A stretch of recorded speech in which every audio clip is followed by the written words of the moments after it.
The Louisiana Orphan Train Museum opened in 2009. There were thousands of children sent on the orphan trains throughout America.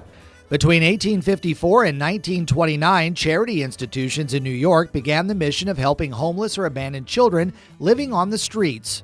Sister Irene at the Foundling Hospital in New York City saw the need to place these orphans in loving homes. The Sisters of Charity pleading to Catholic priests across the country to ask their local parishioners to open their homes and their hearts for these kids.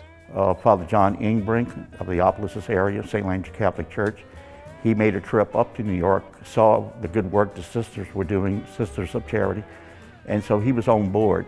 He talked to the congregation and convinced them to take in some of these orphans.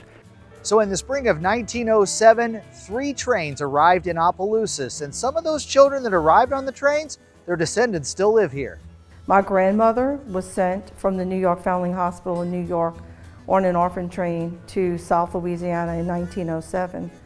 That's Martha Aubert. She's the Louisiana Orphan Train Society president. We are historically connected as individuals through the history of the orphan train movement. I actually had an aunt and an uncle who were New York orphans. My grandmother wanted a little girl, my grandfather wanted a little boy, so they decided to take one of each.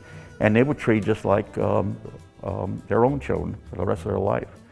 Both Aubert and Doge love to tell the stories, but it's really a mission. Our goal is to inform and educate the public of the orphan train movement. And they're happy to be open again since the pandemic.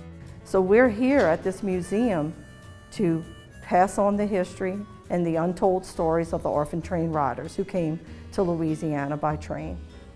For Acadiana's News Channel, I'm Dave Baker.